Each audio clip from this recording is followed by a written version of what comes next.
எதிர்வரும் மார்ச் 21ஆம் தேதி அன்று உலகம் முழுவதும் திரையரங்குகளில் வெளியாகிறது.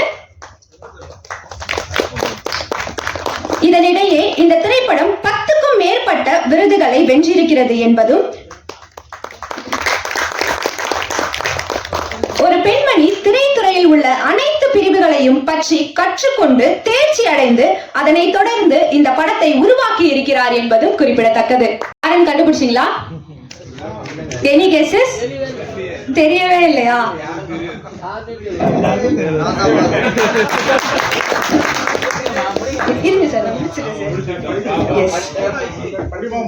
திருப்பாச்சி, சிவகாசி, திருப்பதி, தர்மபுரி, பழனி, திருவண்ணாமலை என பல படங்களை இயக்கியவர் இவர். A versatile director, actor, writer, lyricist, singer and a good soul.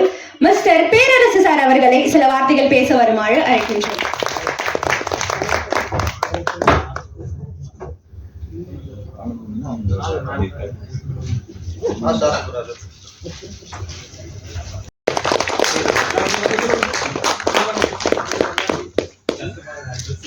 வணக்கம்.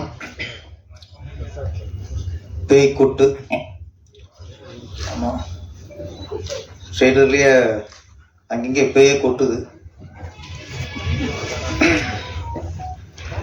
அவருடைய லாவணியா மேடத்தை பார்த்து ரொம்ப வியப்பா இருக்கு. இத்தனை 32 துறை. அதேமா இங்க 23 சங்கம் அடங்குனதான் எங்க பெப்சி. தென்னிந்திய தொழிலாளர் சங்கம், அதில் 23 சங்கம் தான் அடங்கியிருக்கு பெப்சி. ஆனா இங்க 32 சங்கம் அடங்கியிருக்கு. ஆமா, 32 சங்கம் அடங்கிய ஒரு ஒரு பெண் பெப்சி அவங்க. வியப்பத்தா இருக்கு. ஆமா, கதை, திரைக்கதை, வசனம், இசை, பாடல்கள், டைரக்ஷன், தயாரிப்பு, ஹீரோ, விநியோகஸ்தோர்னு 9-10 துறையை தான் எங்க டிஆர் வச்சிருந்தாரு. இவங்க 10 டீரா செஞ்சிருக்காரு.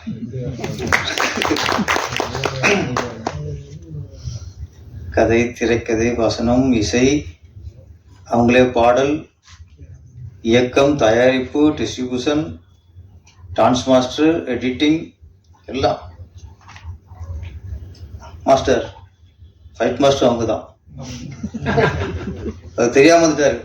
தெரிஞ்சிருந்தா சங்கத்துல புகார் கொடுத்து வந்துருப்பாரு. என்ன வாங்கி சங்கத்துல உறுப்பினரே இல்லையே, அப்படி பார்த்தா எல்லா சங்கமும் ஒரு மேல புகார் அளிக்கணும்.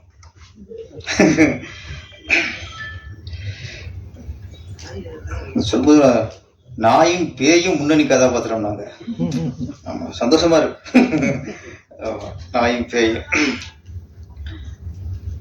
இந்த பேய்னா மனிதர்களுக்குள்ள வந்து பேய் பிடிக்கும், பிடிச்சு ஆட்டம் போட வைக்கும். இப்ப ஏதாவது ஒரு ஆவியை புகுந்து ஒரு ஆணையோ பெண்ணையோ அவங்க உடம்புக்குள்ள புகுந்து ஆட வைக்கும். அதைத்தான் நம்ம பேய்ன்னு சொல்றோம். ஆக்சுவலா அது மட்டும் பிடிக்கிறது இல்லை, பல பேய் பிடிக்குது மனிதர்களை. முதல்ல பேராசை, அது ஒரு பேய். அது பிடிச்சு மனுஷங்களை ஆட்டி படைக்கும். ஆணவம், அது ஒரு பேய் தான். அதுவும் படகுல பிடிச்சு ஆட்டி படைக்கும். பணம், பணப்பேய், ஏகப்பட்ட பேய். காதல் ஒரு பேய் தான். ஏன்னா சிலர் வந்து பாருங்க, லவ் பண்ண பொண்ணு மூஞ்சிலே ஆசிட்டு ஊற்றுவோம், அதுவும் பேய் தானே. காதல் அன்பா இருந்தா, நியாயமா இருந்தா அதை கல்யாணம் பண்ணிக்குவான். இல்லைன்னா இங்க இருந்தாலும் வாழுன்னு பாடிட்டு போயிட்டு இருப்பான்.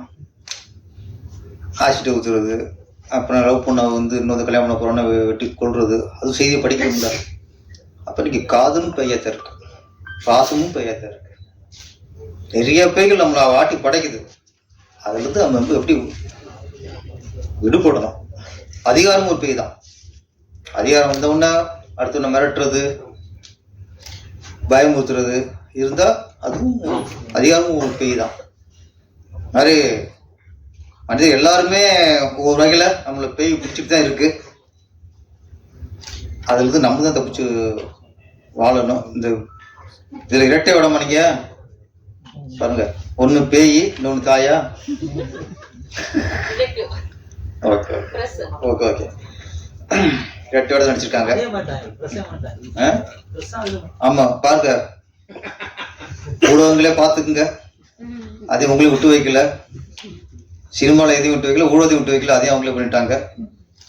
போறாரோ பயமுத்திர போறாரு. என்னன்னா ஒவ்வொரு ஆடியோ லான்ச்சுக்கும் அந்த டைட்டில் பொறுத்த மாதிரி வருவார். காட்டு வருஷம்னா காட்டு வருஷம் வந்துடுவார், போராடினா போராடி வந்துடுவார். ஆமா, லேடிஸ் கட்டம்னா அது ஒரு கன்னிகளே தான் கன்னியா வந்து உட்காந்துருவாரு. கன்னியா அது மாதிரி எல்லா கட்டப்பும் வருவார். நான் பேய் கொட்டோன்னு பேய் வந்துடுவாரு. ஜாக்கிரதாங்க மாஸ்டர் வந்துட்டாரு. இன்னைக்கு வர காணாமன்ட்டு நான் திருவிழா இருந்தேன். திடீர்னு வந்து உள்ள ஓடிவர போறாருன்ட்டு. இன்னைக்கு ரொம்ப நல்லா டீசெண்டா என்ன எனக்கு ஹீரோ ஆயிட்டாராம். அப்போ ஹீரோ ஆகிறதுக்கு முன்னாடி பல கட்டத்தில் வந்தாரு. என்னைக்கு அவர் ஹீரோன்னு புக் பண்ணாங்களோ அன்னைக்கு ஜென்னுன் ஆயிட்டார் அப்படியே. ஏன்னா அது இமேஜை காப்பாற்றணும்ல, அதானே பிடிச்சிருச்சு. ஏன்னா இவர் எனக்கு ப்ரொடியூஸ் பண்ணியிருக்காரு, டைரக்ஷன் ஒருத்தர் டைரக்ட் பண்ணுறாரு. அப்படிங்கும்போது ஹீரோ ஆனதுக்கப்புறம் இல்லை ஹீரோ ஆனதுக்கப்புறம் அந்த இமேஜை காப்பாற்றிக்கணும். நாளைக்கு அரசியலுக்கு வரணும், மக்கள் செல்வாக்கு பெறணும். ஆமா ஆமா, அப்புறம் கூட்டணிலாம் அமைக்கணும். இதுதான் நான் கம்பள மாட்டு இல்லைங்களா, எல்லா மதத்தையும் கவரணும். அந்த லாவண்யா, எஸ் லாவண்யா மேடம், அவங்க வந்து இது மட்டும் இல்லை, இது இல்லாமல் வந்து நிறைய பிரபஞ்சத்தை பற்றி அவங்க டிவியில் வாரம் வாரம் பேசுவாங்க. ரொம்ப அற்புதமாக பேசியிருப்பாங்க. பிரபஞ்சம் மட்டும் தானே பேசுறீங்க, வேற என்ன பேசுறீங்களா? ஓ பண்ணுறீங்க. ஆமாம், அதான் நிறைய விஷயங்கள் அவங்களுக்கு தெரியும். அவங்க பார்த்தா ஏதோ சாதாரணமாக அப்படி எனக்கு நமக்கு யாருன்னா தோணுச்சுன்னா அது இல்லை. அவங்க வந்து இப்போ ரைட் சகோதரர் ஃப்ளைட்டை கண்டுபிடிச்சாங்க. நம்மளை மாதிரி அவங்களும் 10 மாதம் தான் பிறந்தாங்க. ஆனால் அவர் கண்டுபிடிச்சாங்க. ஆனால் ரைட் சகோதரர் கண்டுபிடிக்கல, நம்ம இந்தியாவில் தான் கண்டுபிடிச்சாங்க. வெள்ளைக்காரன் வந்து உட்காந்துட்டு அவன் வந்து அவனுக்கு பேரை போட்டான்னு ஒரு தகவல் சொல்லுது. ஏன்னா நம்ம தமிழன் வந்து 7 லோகம் கீழே மேலே 7 லோகம் இருக்குன்னு கண்டுபிடிச்ச தமிழன் தான். வேற எவனுக்கு தெரியாது. இன்னைக்கு வரைக்கும் மூளையில் எத்தனை நரம்பு இருக்கு, என்னென்ன உடம்புல இருக்கு, என்ன சுவாசம் எப்படி நடக்குது, எப்படி நம்ம உயிர் எந்த இடத்துல இருக்கு, யாரும் எந்த விஞ்ஞானத்தில் கண்டுபிடிக்கணும், நம்ம விஞ்ஞானத்தில் மட்டும்தான் கண்டுபிடிச்சாங்க. கண்டுபிடிச்ச அந்த ரைட் சகோதரர் மாதிரி எல்லா விஷயங்களும் புதுசா செஞ்சிருக்காங்க. உண்மையிலே உங்க கண்டுபிடிப்பு உங்க உழைப்பு, உங்க மனசு எவ்வளவு கஷ்டப்பட்டுச்சுன்னு எனக்கு சில விஷயங்கள் தெரியும். அதை விரும்பல. பெண்ங்கிறவங்க பூமாதேவி. இந்த பூமாதேவி இல்லைன்னா உலகத்துல ஒண்ணுமே கிடையாது. அந்த மாதிரி ஒரு பெரிய அற்புதமான ஒரு பெண் நீங்க லாவண்யா மேடம். உங்க எஸ் லாவண்யா மேடம், அது கூட பாருங்க, எஸ் லாவண்யா மேடம். அந்த மேடம் படம் மிகப்பெரிய வெற்றி அடையணும். பத்திரிகை நண்பர்கள் அனைவரும் இதை வந்து ஒரு நீங்க தான் எடுத்துட்டு போனோம். ஏன்னா நார்மல் பர்சன் லைக் யூ, ஒரு கனவுகளோடையும் ஒரு ஆசைகளோடையும் நாமளும் இந்த ஒரு வாழ்க்கையில சாதிச்சிட மாட்டோமா அப்படின்னு ஒரு லைஃபை வந்து எடுத்துட்டு போற ஒரு நார்மலான ஒரு பர்சன் தான். இங்க நிக்கிறேன் அப்படிங்கிறதுனால பெருசா ஒன்றும் எதுவும் டிஃபரன்ஸ்லாம் கிடையாது. எல்லாருக்குள்ளாரையும் இருக்கிற ஒரு நியாயமான ஆசைகள்.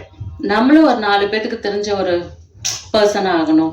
நம்மளும் ஏதோ ஒண்ணு வாழ்க்கையில சாதிச்சுட்டு தான் இந்த உலகத்தை விட்டு போகணும். இல்லை இந்த வாழ்க்கைக்கு வாழ்றதுக்கு ஒரு அர்த்தம் இல்லை.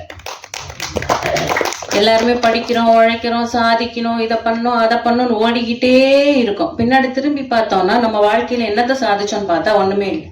அடுத்தவங்களுக்காக வாழ்ந்து வாழ்க்கை போயிடுது. கடைசியில நம்மளுக்குன்னு ஒரு ஆம்பிஷன் இருக்கே, அதுக்குள்ள வயசு போயிடும். வயசு போச்சுன்னா உங்களுக்கு ஆப்பர்ச்சுனிட்டி கிடைக்காது. இங்க சினிமா துறை அப்படின்னு வரும்போது பாத்தீங்கன்னா நிறைய உங்களுக்கு வந்து சேலஞ்சஸ். நீங்க ஸ்டார் கிட்டா இருந்தீங்கன்னா டைரக்ட் என்ட்ரி,